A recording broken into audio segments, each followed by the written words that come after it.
ہارون رشید کو پیاس لگ گئی تو پانی کچھ دیر سے آیا تو تڑپنے لگا، پانی لاؤ، گلا خشک ہو گیا، گھنٹہ ہو گیا، شور کرنے لگا، جلال میں آ گیا، تڑپ، لاتے کیوں نہیں، جلدی کرو۔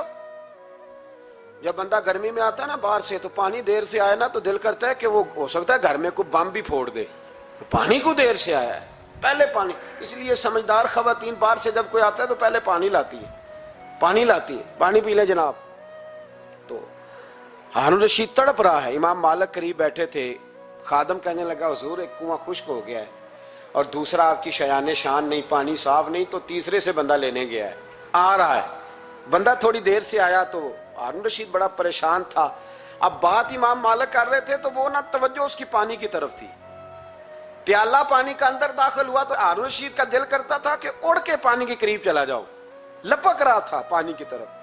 جب پانی آیا اس کو پکڑایا تو امام مالک رحمت اللہ علیہ کہنے لگے بادشاہ ذرا ٹھہر جا، ٹھہر جا، پی لے، نہ آگے ہے نا اب تیرے قبضے میں ہے، ایک مسئلہ مجھے بتا لے پھر پانی پینا۔ ہارون رشید ایک رات پہلے نا بڑی باتیں کر رہا تھا کہ میں حکومت صحیح چلا رہا ہوں، میرے معاملات بڑے اچھے، اپنی حکومت کی تعریفیں ایک رات پہلے ہو رہی۔ اب جب پانی پینے لگا تو امام مالک اس کو رات والی بات پہ اسے سمجھانا چاہ رہے ہیں، فرمانے لگے بادشاہ رک جا، رک گیا۔ آپ فرمانے لگے اگر یہ پانی ملتا ہی نہ، پورے ملک میں نہ ملتا، پھر تجھے پتہ چلتا پوری دنیا میں نہیں۔ ذرا سوچیں آپ، اگر پانی خدا نہ خواستہ اگر پانی ملے ہی نہ، کہا نہ ملتا، پانی کو کوئی اہمیت تو نہیں نا ہم دیتے، نلکا کھلا ہے تو کھلا ہے، اور اگر ملے نہ تو ہماری بنیادی ضرورت ہے پانی، ایک قدم نہ لوگ چل سکے۔ کہا ہارون رشید اگر ملے ہی نہ اور اگر تجھے لینا پڑے ایک پیالہ پانی کا تو کیا دے کے لے گا؟ کہنے لگا میں اپنی آدھی سلطنت دے دوں گا، آدھی حکومت اور پانی کا پیالہ لے لوں گا۔ امام صاحب فرمانے لگے چل سمجھ میں آ گیا، پی لے پانی۔ اس نے پی لیا تو پیا اس طرح کہ پانی پیالہ منہ سے لگایا تو اتارا تب بھی جب ختم ہو گیا تو امام صاحب فرمانے لگے پی لیا؟ کہ پی لیا۔ فرمانے لگے ایک مسئلہ اور بتا، اب اگر تو نے پانی پی لیا تیرا پیشاب بند ہو جائے، یہ پانی پینے کے بعد پھر پیشاب آنا بھی ضروری ہے، اگر بند ہو جائے تو پھر کیا دے گا؟ تو امام صاحب کی طرف غور سے دیکھنے، فرمانے لگے سوچ کے بتانا۔ کہنے لگا حضور آدھی سلطنت باقی کی بھی دے دوں گا۔ تو امام صاحب نے رومال اٹھایا، کندھے پہ رکھا، چلنے لگے۔ کہاں جا رہے ہو؟ فرمانے لگے اس بادشاہ کے پاس کیا بیٹھنا جس کی پوری سلطنت کی قیمت پانی کا ایک پیالہ ہے۔ ایک پیالہ پانی کا اگر نہ ملے تو آدھی گئی اور پیشاب نہ آئے تو باقی بھی۔ کہنے لگے تو کس سلطنت کی باتیں کرتا ہے؟ کل من علیہا فان، ہر چیز۔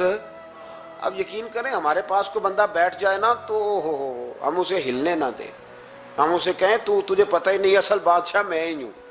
میں تو کچھ ایسے لوگوں کی باتیں بھی سنتا ہوں، مجھے لگتا ہے امریکہ میں بھی حکومت یہی بنواتے ہیں، اتنی زبردست گفتگو کرتے ہیں، اتنا اعلیٰ تجزیہ نکالتے ہیں کہ مجھے لگتا ہے سارے ملکوں کے بادشاہ ان سے مشورہ کرتے ہیں۔ اس قدر زیادہ ہم نے اپنے آپ کو تن کے بڑا کر لیا ہے۔ کنٹرول میں رہیں، کنٹرول میں۔ ہلاکو خان نے بڑے لوگ مروائے تھے، بڑے، بغداد میں 20 لاکھ آدمی قتل کروایا اس نے، 20,000 نہیں میں نے کہا، ذمہ داری سے حوالہ دو، کتنے لوگ بولیے؟ 16 لاکھ آدمی اس نے تلوار سے مروایا۔ لوگوں نے نا زیر زمین تہ خانے کھودنے شروع کر دیے، 4 لاکھ آدمی تہ خانوں میں چھپ گیا اور چن چن کے مسلمان مارتا تھا۔ جب ہلاکو کو کسی نے بتایا نا 4 لاکھ بندے چھپ گئے، اس نے نہروں کے بند توڑوا دیے، دریاؤں کے بند توڑوا دیے، پانی زیر زمین چلا گیا، 4 لاکھ آدمی ڈوب کے مر گیا، 20 لاکھ آدمی مروایا۔ ایک دن ایک علاقے میں گھوم رہا تھا، لیمبو کھانے کا بڑا شوقین تھا، بازار میں گیا تو ایک لیمبو خریدا۔ اس نے دیکھا کہ بازار میں بوڑھے بچے جوان خریداری کر رہے ہیں تو کہنے لگا ابھی بھی اتنے مسلمان زندہ ہیں، بناؤ ان کی لائنیں، قتل کرنا ہے۔ 3 لائنیں بن گئی، ایک بوڑھا آدمی بھی لائن میں آ گیا، لیمبو کھا رہا ہے، اس کو ہلکا ہلکا چوستا ہے، گھوڑے پہ بیٹھا ہے، قتل کرا رہا ہے لوگوں کو۔ ایک بابا جی پہلی صف میں تھے، جب پہلی صف قتل ہونے لگی بابا جی پچھلی صف میں دوڑ کے ہو گئے۔ ہلاکو خان ہنس رہا ہے اس کو دیکھ کے، معاذ اللہ، جب بندہ ہوتا ہے نا کسی منصب پہ پھر وہ مذاق اڑاتا ہے دوسروں کا۔ بابا دوسری صف میں آیا تو ہلاکو خان نے وہ بھی قتل کرائی تو بابا دوڑ کے تیسری صف میں۔ آخری صف کے کونے پہ جب بابا کھڑا ہو گیا نا تو سارے بندے مر گئے. بابے کو قتل کرنے لگا جلاد. ہلاکو کہنے لگا ٹھہر جا. کہنے لگا بابا تو تیسری صف میں آیا تھا, تیرا کیا خیال تھا بچ جائے گا؟ بابا کہنے لگا خیال نہیں, میرا یقین ہے کہ میں بچ جاؤں گا. میرا شرط یہ ہے کہ یقین ہو اندر, شرط یہ ہے کہ ہنس کے کہنے لگا ہلاکو خان کیسے؟ تو بابا کہنے لگا اگر اللہ چاہے تو بچ سکتا ہوں, اگر اللہ چاہے تو میں. بہت سارے لوگ ہیں ڈاکٹر لکھ کے دے دیتے ہیں نہیں بچے گا, وہ بچ جاتا ہے کیونکہ بچانے والا اللہ ہے. کہا اللہ چاہے تو بچ جاؤں گا. تو ہلاکو کہنے لگا کیسے؟ جب ایسے کیا نا, کیسے ایسے کیا نا, تو لیمبو ہاتھ سے گر گیا. وہ بچے پلیئر نہیں ہوتے, وہ گیند گنتی ہے تو چھلانگ لگا کے پکڑ لیتے. تو بڑا گھوڑ سوار تھا, نیزہ باز تھا, چھلانگ لگائی لیمبو کیش کرنے کے لیے. کیسے تو کیسے بچے؟ یوں ہاتھ گھمایا, لیمبو گرا تو چھلانگ لگائی, نیچے جھکا. جب نیچے جھکا نا تو گر گیا گھوڑے سے. جو پیر تھا وہ گھوڑے کی رکاب میں الجھ گیا. گھوڑا ڈر کے دوڑ گیا. جب گھوڑا دوڑا تو زمین پر زور زور سے سر لگنے لگا. سپاہیوں کہتا دوڑو اس کو پکڑو. سپاہی بھی دوڑے پر گھوڑا قابو نہ آیا. گھوڑا اس وقت رکا جب نہ اس کا چہرہ پہچانا جاتا تھا, نہ آنکھیں سلامت تھی, نہ ناک سلامت تھی. اس کی کھوپڑی ساری اس طرح چور چور ہو گئی جیسے کسی نے ہتھوڑے کے ساتھ پیسی ہو.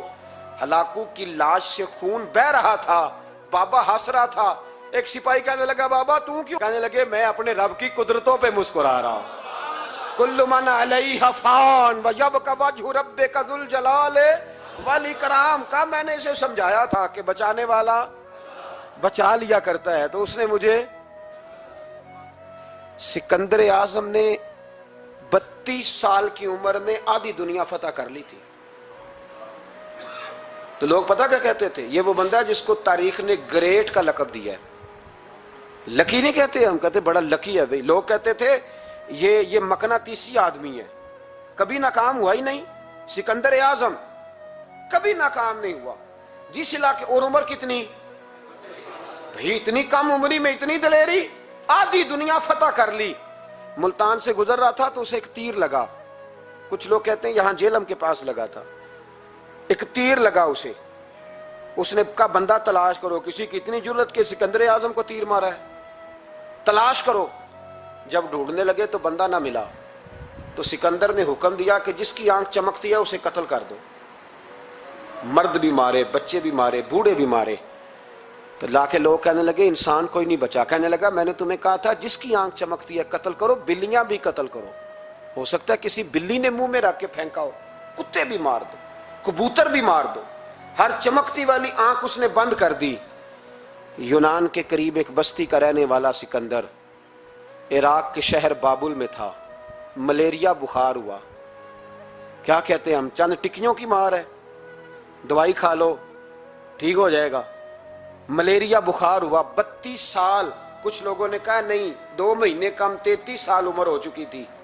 تو سکندر اعظم زمین پہ بیٹھا ہے, ایڑیاں رگڑ رہا ہے. موت کا جھٹکا لگا, موت کا. ہوئے نامور بے نشاں کیسے کیسے, زمین کھا گئی نوجوان کیسے کیسے. جگہ جی لگانے کی دنیا نہیں ہے, یہ عبرت کی جا ہے, کوئی تماشا نہیں ہے. ایڑیاں رگڑ رہا ہے. 2 ہفتے کا سفر رہ گیا تھا گھر پہنچنے کا. تو سکندر ایک صوبے کا, ایک ملک کا, ایک چھوٹے سے علاقے کا سربراہ نہیں. سکندر آدھی دنیا فتح کرنے والا. پلیٹ میں رکھ کے کسی نے حکومت نہیں دی, خود محنت کر کے فتح کی. لیکن سکندر ایڑیاں رگڑتا ہے, زور زور سے زمین پہ مارتا ہے اور کہتا ہے کوئی ہے جو مجھ سے میری ساری سلطنت لے لے اور مجھے صرف 2 ہفتے کی زندگی لے دے. میں پردیس میں نہیں مرنا چاہتا, گھر مرنا چاہتا ہوں. کوئی مجھے 2 ہفتے کی زندگی, 2 ہفتے کی, کوئی 2 ہفتے. مٹی دیں تو مٹی رہنا ایویں کا دی بلے بلے. اج مٹی دے اتے بندے آتے, کل مٹی دے تھلے. کا کوئی مجھے مہلت لے دے. لیکن رب کا قانون ہے, جب وقت آ جاتا ہے پھر مہلت. میرے بھائی اپنی زندگی نہ عاجزی میں, جھوک کے, سادگی میں, کونے میں. دنیا کے پروٹوکول ختم ہوں گے. اصل پروٹوکول وہ ہے جو اللہ قیامت کے دن عطا فرمائے گا. میرے نبی پاک نے فرمایا امیر جو ہوں گے, امیر وہ چونٹیوں کی شکل میں ہوں گے اور غریب اپنے پیروں کے نیچے انہیں مسل کے چلے جائیں گے۔ یہ وہ والے امیر جو تکبر کرتے تھے، ورنہ تو امیر حضرت عثمان غنی بھی ہیں، حضرت عبد الرحمن ابن عوف بھی ہیں، حضرت سلیمان علیہ السلام بھی ہیں۔ جو امیر تکبر کرے، اکڑ جائے، اگر امیر ہو عاجزی اختیار کرے تو پھر تو اللہ اسے جنت بھی عطا فرماتا ہے۔ تو میرے بھائی اپنے آپ کو سمیٹیں، ہم جانے کے لیے جن کی عمریں میری طرح 40 سال کی طرف سفر کر رہی ہیں نا، وہ آدھی زندگی جی چکے ہیں، باقی آدھی پتہ نہیں ہے۔ لوگ اتنا لمبا یاد نہیں رکھتے۔ حضرت مولا علی قبرستان گئے تو قبر والوں سے کہنے لگے، قبر والوں تمہارا کیا حال ہے؟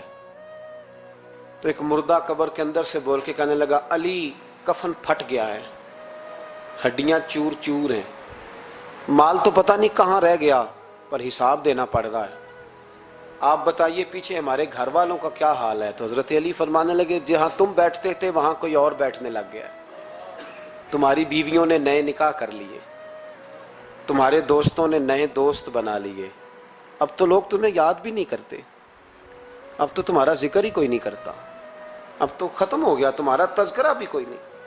تذکرہ اسی کا رہے گا جس نے رب کو یاد کیا اور پھر رب نے اس کا چرچا کیا، اس کا تذکرہ رہے۔